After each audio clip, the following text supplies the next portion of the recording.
So one of the things we like to do here is rally up people. We've been talking a little bit about who our players are better than, and that really pisses people off.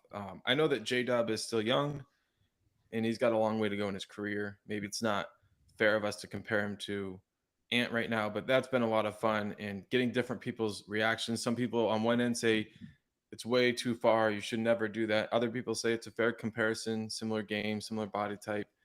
Giddy's passing. Some people Yeah. got really pissed off about that. And now you want to piss off a whole group of new people by saying Shea is the best guard in the NBA. I'd say that I think that Shea's going to be the best guard in the NBA too. I think So we're talking about better than Luca, better than Steph, all better right. than Dame. Before we get into this, I want to explain also something to all those haters out there about Anthony Edwards. Okay, guys. Eh, All right. I'm going to say this one last time. All right. $260 million. That is why I would rather have J Dub on my team every single time, is because they're paying motherfucking $260 million to Ant. Yes, J Dub's older than him, but that comes with what? 3 million, 4 million a year, 5 million. Come on, man. That's crazy. $260 million. So, anyways, all right, moving on from that. I can get over that. Ant can and take his also, I mean, 260. not even just the money, the fit. I mean, J Yeah, Dub, I've noticed a number of people stand up for J Dub and say, like, Presley wouldn't even want Ant on the team.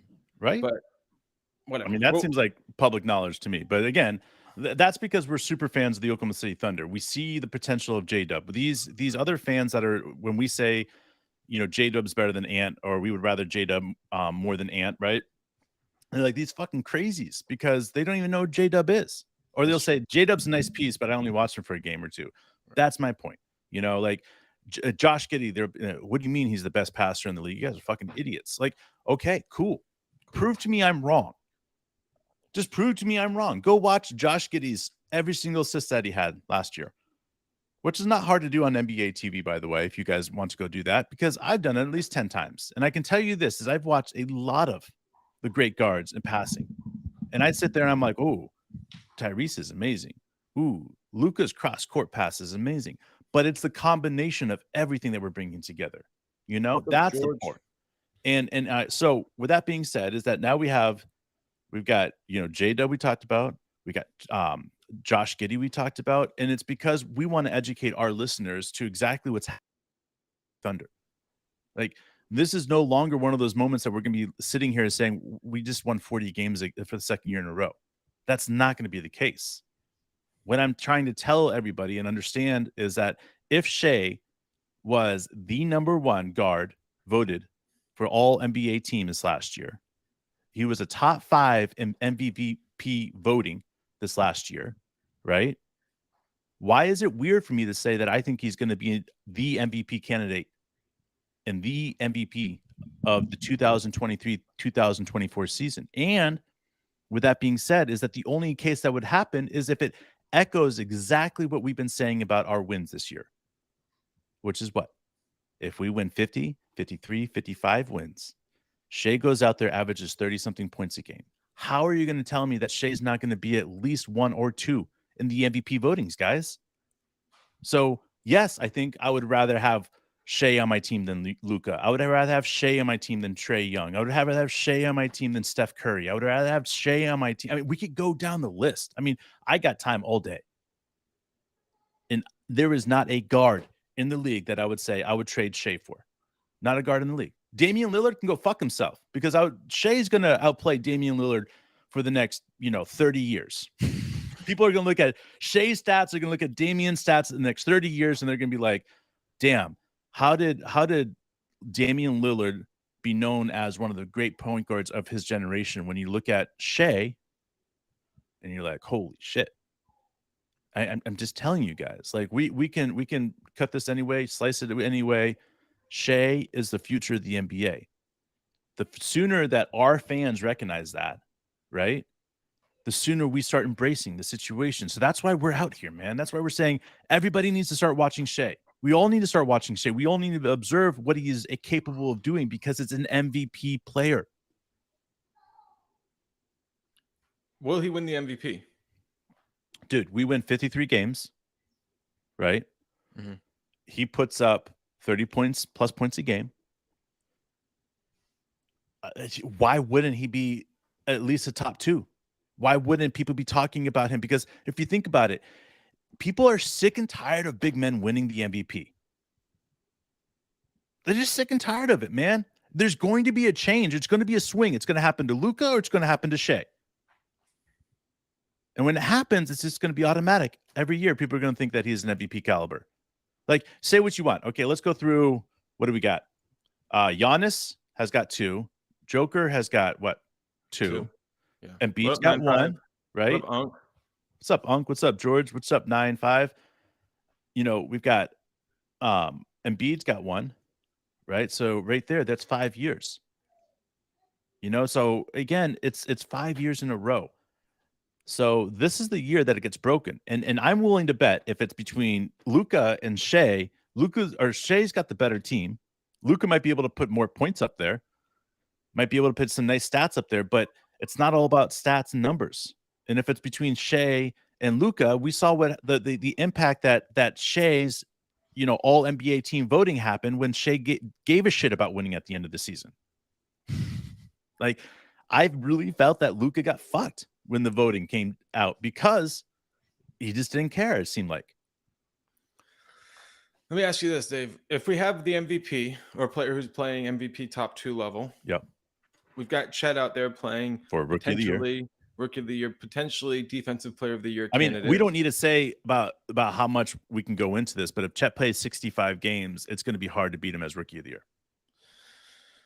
I like what George is thinking here. All right, so then you add on, right, Josh Giddey as the best passer in the league, according to us, at least the best passing guard. You got to give it to Jokic for now. Sure. And then you add in Cason Wallace, who we think could have a top 3 Rookie of the Year campaign inside of him.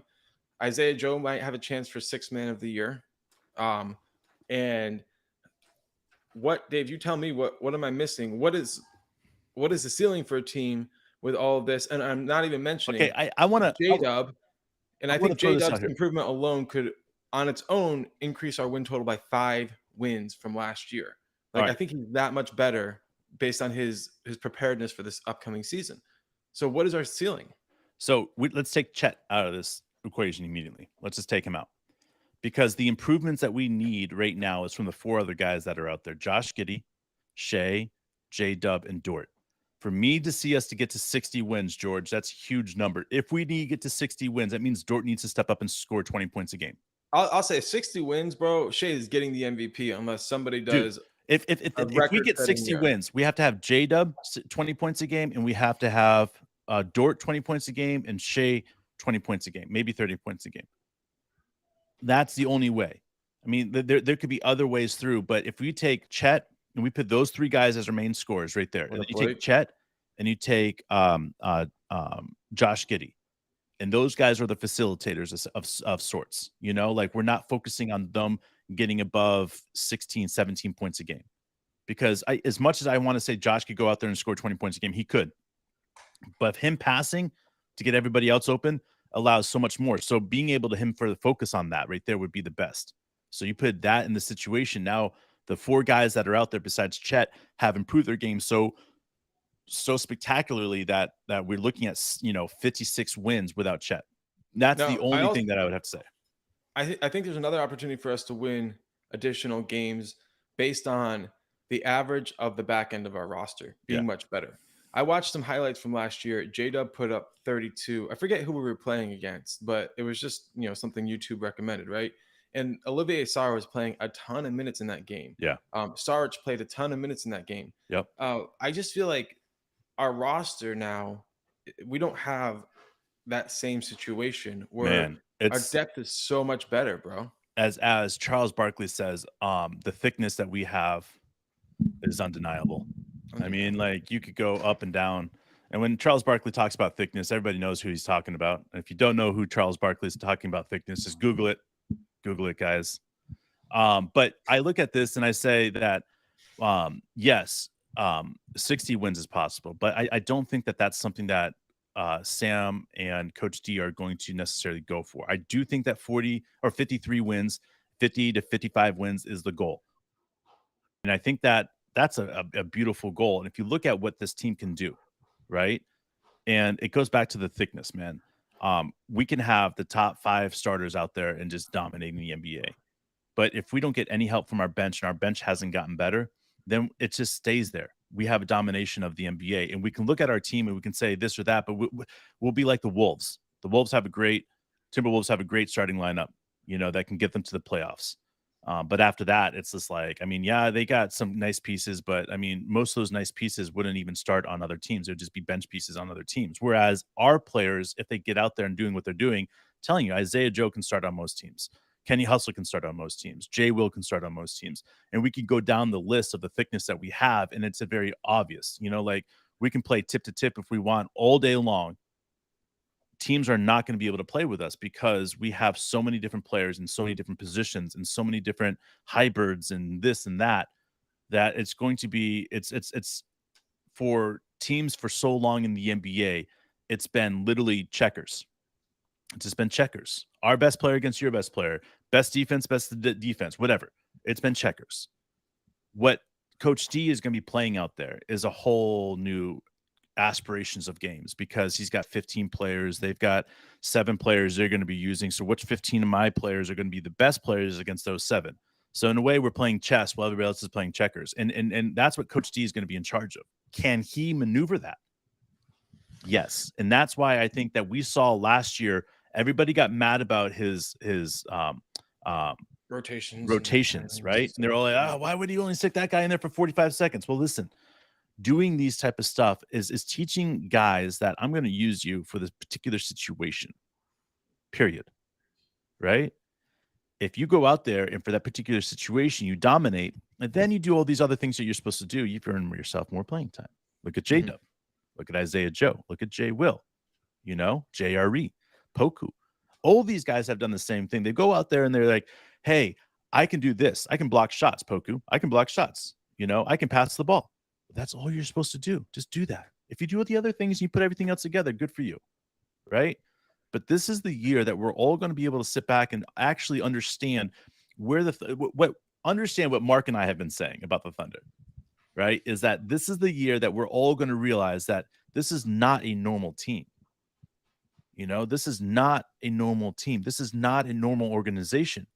This is the year that it all comes to fruition, that everybody's like, oh, the rest of the NBA and all those other fans in the association that like the Thunder, they're gonna be like, oh my God, how did I not see this happen?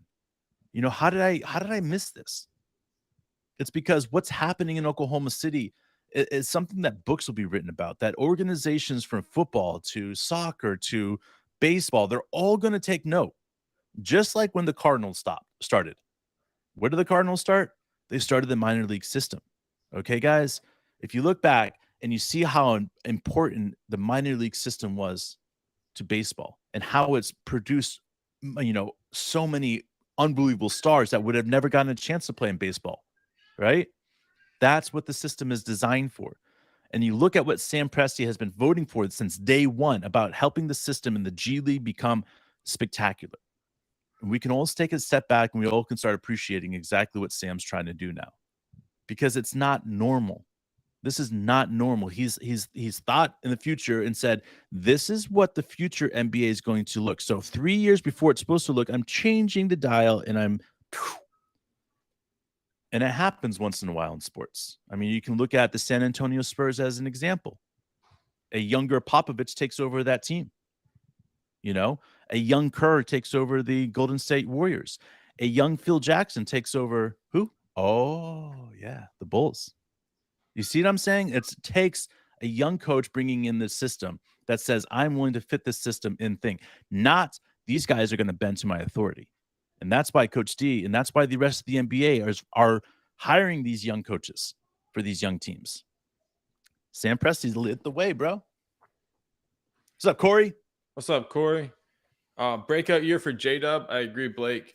Mitchich going to be the 6th man. George, if he does that, then we are going to be very, very, very scary. Can we pick up 40 to 50 points a game off the bench, Dave? If we keep Oladipo and we keep all these Mischich and Jay Will, Isaiah Joe off the bench, we keep all those guys off the bench, and we plan on giving them 15 to 25 minutes a game, you know, in any stretch that we possibly can. I mean, I don't know why these guys want an average 10 points a game.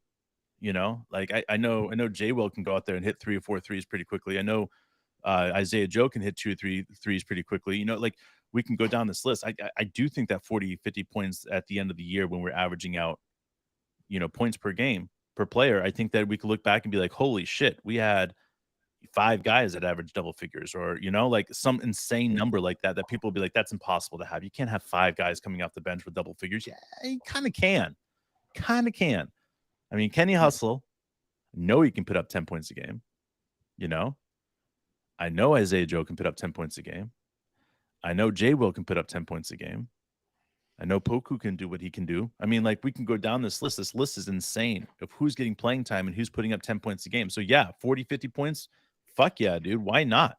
Why not put a crazy goal like that? That's insane, but I love it. All right. George also thinks J-Dub could lead the league in steals this season. Listen, that is the one thing that I have to say is that I want to throw this out here. I've been thinking about this and exactly how to say it. We're going to have Jay Will lead the league in absorbing the charges. We're going to have Dort lead the league in getting around picks and getting fouls, whatever that defensive play is that he does. That's so phenomenal. And I think that Lou Dort, I think that J-Dub will be in the top 3 in steals. I really do. And then that goes back to, and listen, all the things that we're saying, guys, right? If they come to fruition, that's when we win 50 plus games. Okay, guys? And this is the only way it happens. Like, we can sit here and we can say this, and this, but the only way that this comes through is if these guys play like this and we win 50 games. And then it's all, you know what? You flat brothers aren't fucking morons. And I think that's the thing that I don't Maybe. Well, I mean, borderline morons. I would say borderline. If asking my dad if you're an idiot, if I'm Dave's an idiot, then we all know that my dad would be like, Dave's a fucking idiot. But pretty sure he thinks we're idiots. If we're asking my wife would tell me I'm special and I'm very smart. So to me, that's all I need.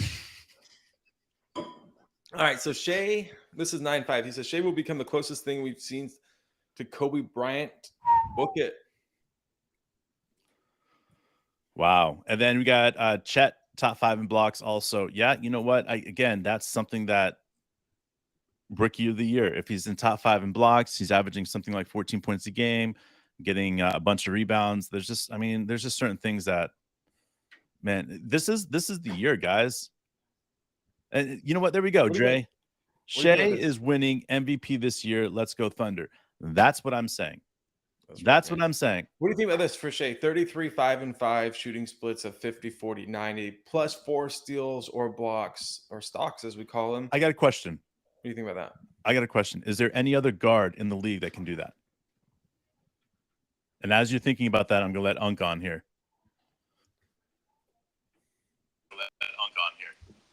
What's up, Unk? What's up, buddy? Hey. All right. How you doing? Doing well, man. Great. All right, Mark, ask me the question you just asked me a second ago about Shea. All right, so can Shea average 33, 5 and 5 while also putting up shooting splits of 50, 40, 90 and get 4 steals or blocks per game? I think he can. What do you think about Unk? Well, yeah, he can, but the way this team's kind of structured right now, I don't think he has to do that. Like y'all were talking yesterday, he doesn't have to put 32 points up to be a superstar. He can put up 27 and 26 and do the things that you got to do. Yeah. I mean, that's the thing about this team is it is a team. And everyone else is, I mean, they're close to being that kind of number. Maybe not right this second, but, you know, a year or 2 or 3 years down the road, we're going to have, you know, 5 or 6 guys that it could be, you know, if they were on another team, they could be kind of like, you know, the big 3 we had years ago, you know, with KD and stuff like that. There's just, you can only have so many people that can do what they can do. But I don't know. Dave, what do you think about Shea's taking a step back in scoring and raising up his assist Yeah, potential? that's exactly what I was about to address right there. But like, here's the thing about Shea is because he gets the foul line 5, 6, 7 times a game, right? And he shoots anywhere between 9 and 13 foul shots, right? And we shoot on average about 100 shots a game. I mean, we shoot a little bit below that, but if you take that into context, and you're saying, here's the thing about Shea, I think Shea gets the foul line 3 to 4 more times a game this next year. If Shea gets the foul line 3 to 4 more times a game next year, I don't think that he needs to go out there and put up 33 points a game because I think it's going to be given. Does it make sense? Like, Yeah. I think he could put up 20 points a game, and then whatever's extra is foul shots. And to me, whether that's 33 points a game, 32 points a game, 30 points a game, 29 points a game, like it doesn't matter in that context. What matters is like what the team's doing around him. If he's making it so that he has to, pass the ball and get 7 assists a game because they're shutting him down, that means we're more successful because we're not having to isolate anymore. Absolutely, man. I dig it. I love the idea of this. Do you think Shea's got a chance for MVP? I dig it. I love the idea of this. Do you think Unc, you think Shea has an opportunity to get to MVP level this year? Well, yeah, if we win 40 games or 43 games, yeah, if he takes over kind of like the Luka does for Dallas, well, yeah, you could do that, but I don't think he will do that because I think he's more of a team player. Sure. And he's going to get his points, and you've got to have someone out front being that person. But I think, like I say, you talk about the assist numbers Giddey's, I mean, talking about a passer, I mean, he's just unbelievable, some of the stuff that he does. And Chet, I think he's going to take a lot of assists on the thing too. I mean, and I just the whole team is just, I mean, this is coming together and it's so exciting to watch. And I'm, like I say, last year I really liked it a lot, and this year I'm just looking forward to it. I think that they can go 50 wins. I don't know. I mean, it's going to be tough in the West. Yeah, it is. I mean, there's a lot of teams that are just getting better, kind of a deal. Sure. But I think Denver won 53 and they were on top. So 48 wins would be good. But what's going to help us, and we've talked about this before, that in that mid-season tournament kind of a deal, because all of our guys are young and we want to do good. We want to do this. And I think that'll only help us kind of win more games. So 50 games. Yeah. 50 games, I don't know. I'm kind of thinking anything that's, 46 to 48 to 50. I mean, really can't go more than that. Yeah. But, that'd be a pretty good number, 48. I like it. I like keeping expectations in check. I tend to get carried away. Well, we all do sometimes. I know. I know when first time I started watching y'all early on, about this time last year. Okay. And, when Joe got in there to the Dallas game and they had like 15 points, Dave said, "Oh, he's going to be great. We're going to, well, he's the greatest thing." And I said, "Hold on now, it's one game." But in saying that, he's done pretty damn good. Well, so when we got Isaiah Joe, I literally called Mark and I was like literally flipping out. Like Mark's like, "I've never heard, like, you've heard of Isaiah Joe, but you hadn't seen a lot of his games, Mark." And you're I wasn't familiar with him, honestly. And I was just like, he is going to be a top 5 shooter in the league by year 2 of the Oklahoma City Thunder. And so when he went out there and dropped 15 points, and then he went out, I think it was 15 points in a quarter, whatever it was insane. And that's when it started like dawning on me that it was much more than offense that Joe came to the game, brought to the game.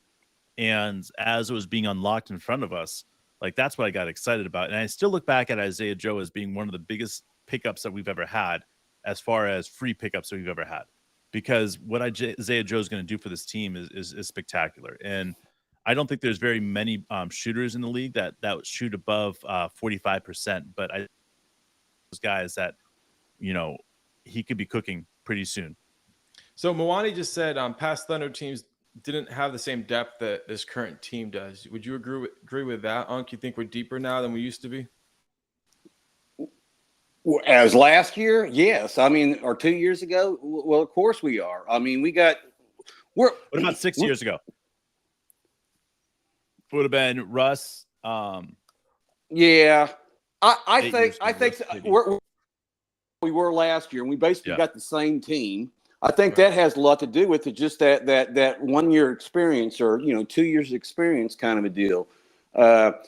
I think we're probably from the number one guy to the 15th guy. I don't think there's a team in the NBA that has a lineup like we have. Yeah. And like I said, with y'all before, that second unit plus is going to win a lot of games for us. I mean, if we're just even with the first unit, if we can stay close, we don't even have to have the best unit on the floor. Not that I'm saying we don't, because I think we do have one. But if we stay even there, and then when they put the second unit in there, I think we're going to games. Because we're going to. I just feel like we're going to do that. Keep the energy coming. A lot more last year, but I guess we didn't do as much as I thought we would do. But I think with the 1 year experience and the new people coming in, and I think that's big. Just that one more year. I mean, it's just kind of like Poku. He just turned 21. Sure. And he's 21 years old, and he's got 3 years experience.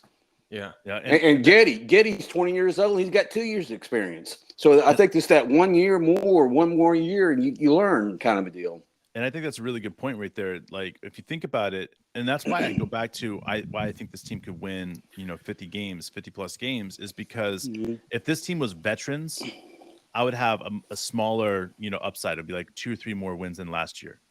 But the thing about this team is, because this team has so many second-year players and third-year players, we don't really know how good this team's going to be when they're coming out, because we haven't seen them. And usually in that second and third year players is usually where the stars are born. So when we're sitting here and we're talking about all these players, like, I go back to the third year players.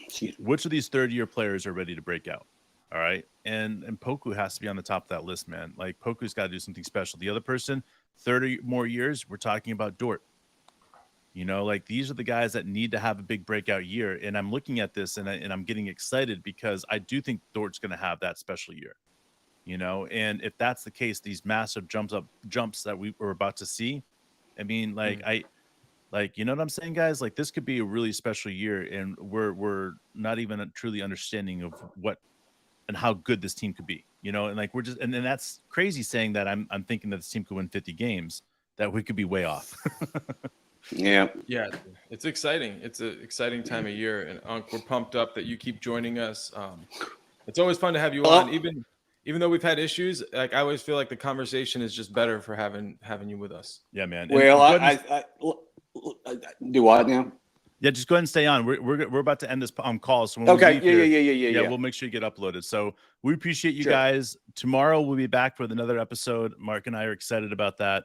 I'm sure we'll chat with some people's asses, but that's what Mark and I do. So we'll catch you guys tomorrow. Appreciate you guys.